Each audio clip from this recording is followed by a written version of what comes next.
Et le bonsoir, alors aujourd'hui on se retrouve pour une nouvelle vidéo donc sur l'avant-gardien. Donc c'est la dernière classe que j'ai faite. Donc, ce sera peut-être pas la dernière qui est upload, mais voilà, c'est la dernière classe qui est faite.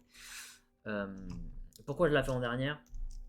Parce que même si en général je me mets dans l'idée de faire dans l'ordre, que ce soit dans l'un ou dans l'autre, en général je commence par là et je fais jusqu'en haut.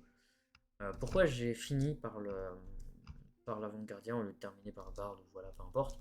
Pourquoi j'ai fait ça? Bah en fait, l'avant-gardien est un peu compliqué. C'est d'ailleurs l'une des classes les plus compliquées à comprendre. Pour être honnête, mais moi j'ai un peu du mal avec vraiment l'aspect endgame du truc. Je vous conseille d'aller voir des gens qui s'y connaissent vraiment, et il y en a très très peu qui connaissent l'avant-gardien comme il faut. Concrètement, comment ça marche? Je vais vous expliquer un peu. Globalement, c'est un farmer, hein, mais c'est aussi un DPS. Du moins, c'était. Maintenant, ça l'est plus du tout. Concrètement, c'est un farmer et un support maintenant. Pourquoi un support? Avec son nano champion rassemblez-vous, qui concrètement, votre buff, que ce soit en forme distance ou en forme corps à corps, s'appliquera à deux autres cibles. Deux autres alliés à vous. Vous aurez le buff donc, de vitesse ou le buff de vitesse d'attaque. Vous aurez ces buffs là sur deux cibles. Donc c'est un support, très clairement. Et en dehors de ça, donc c'est aussi un farmer. Voilà. Qu'est-ce qu'il faut concrètement? Vitesse d'attaque et vitesse de déplacement, ça paraît évident. Euh, Trouvaille magique, par conséquent. Les sauts, c'est pas forcément nécessaire. Et sur le masque, dégâts physiques ou trouvaille magique, c'est à vous de voir. Au niveau de la bague, donc encore une fois, champion, rassemblez-vous si vous le voulez, sinon mettez rien. Au niveau de la stats, donc là j'ai coup critique dessus, c'est pas forcément une bonne chose. Je pense que le mieux c'est de la régène d'énergie sur la bague, donc avec l'effet champion, rassemblez-vous. Au niveau de la bannière, ce sera vitesse de déplacement, capacité de potion. Et au niveau donc de l'allié, ce sera piché animé. Je ne vais pas faire de build de DPS. Je vais juste mentionner brièvement comment on peut faire un build DPS. C'est simplement, on prend le piché, enfin, pas piché animé, du coup, on prend vernis. Euh, et on prend une malédiction incisive. Et on a un avant-gardien qui est DPS. C'est à peu près tout.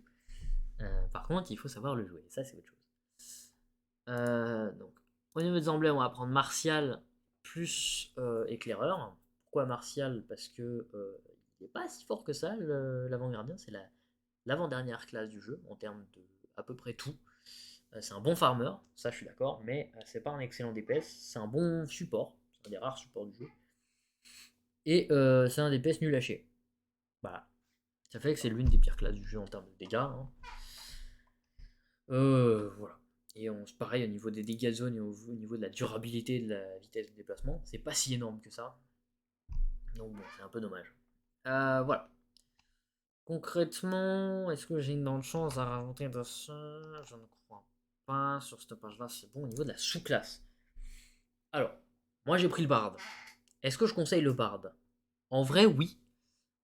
Plus que les autres par rapport à d'habitude. Pour un farmer, je dis pas, je dis rarement le bard, mais pour le coup, le bard est meilleur dans cette situation-là parce que l'avant-gardien, c'est vraiment une classe qui est à l'arrière en termes de dégâts. Et genre, si vous voulez faire un brin de dégâts en plus, ou si vous one-shotez pas les boss en étant maxé, bah ça va vous permettre de compenser un peu, d'avoir un gros buff de dégâts critiques, et ça vous aidera beaucoup. Déjà, il y a le flat de 20%, plus l'effet bonus rouge là, plus donc l'effet de movement speed avec le bonus vert, qui est toujours bien.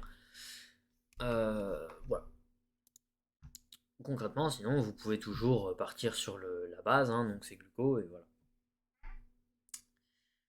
Surtout pas lancer lunaire. Sauf si vous êtes un DPS, c'est vrai. Mais bon, DPS d'avant-gardien, c'est un peu sage. Maintenant.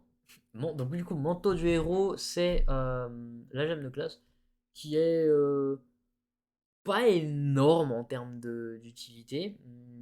Moi, je jouais sans pendant très longtemps. Je l'ai faite il y a pas longtemps et honnêtement, elle est bien, mais c'est pas transcendantal non plus. Vous pouvez jouer sans ou avec, ça pose pas trop de problèmes. Concrètement, dès que vous allez faire des coups, vous allez réduire vos temps de recharge sur chacune de vos techniques.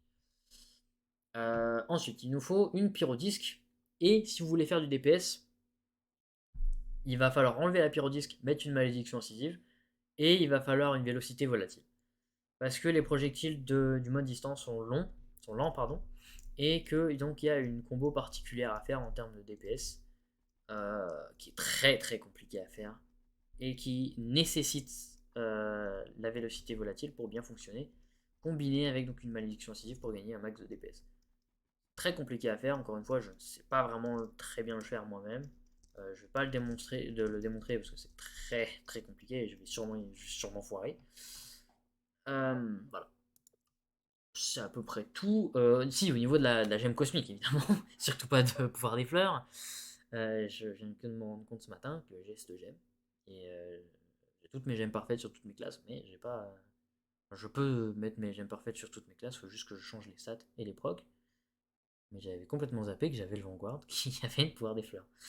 Donc voilà, il me faut. Enfin, j'en ai plein, hein, mais il faut que j'en monte une. Pour donc mettre une barrière démente ou une vainqueur vampirien. Donc évidemment, ce sera vainqueur vampirien pour ma part, puisque c'est pas un DPS pour moi. Et voilà. Donc concrètement, je vais brièvement expliquer comment ça marche. Simplement pour farm, vous allez faire un 1.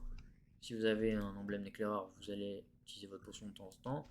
Et dès que vous allez mettre un troisième coup, parce que tous les trois coups, vous avez un uppercut. Et cet uppercut va donc régénérer vos temps de recharge à chaque fois qu'il touchera une cible.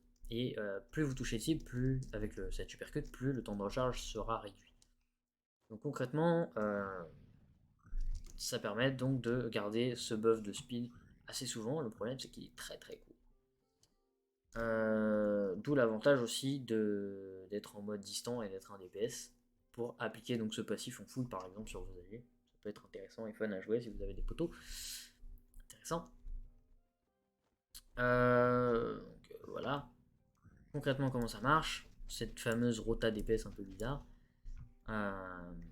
Il me semble que c'est un délire de il faut être en mode distant au début du combat sur un boss et commencer avec le 1 puis taper comme ça avec les autos et dès que vous récupérez votre mode combat rapproché, il faut que ce soit très rapide, il faut commencer à tirer avant que le boss arrive.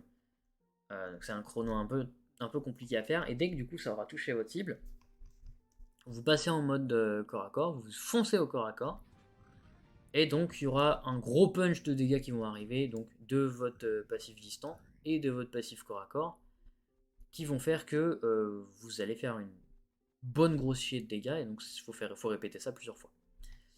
À savoir aussi qu'il y a un passif qui s'applique lorsque vous êtes sur un mode ou l'autre, et que vous faites un M2. C'est-à-dire que c'est aussi un truc qui rentre dans la rota, mais je ne sais plus à quel moment. Vous devez faire au moins un M2 comme ça, parce que ça va augmenter les dégâts que la cible subira de votre part de 5%. Et pour le mode à distance, il me semble que c'est une réduction, je crois. Non, ça fait rien du tout. Mais il y a un effet de classe, de bac de classe, qui applique cet effet également. Voilà. Ça, c'est à vous de voir si vous voulez jouer avec ou non. Moi, je ne conseille pas spécialement, mais pourquoi pas.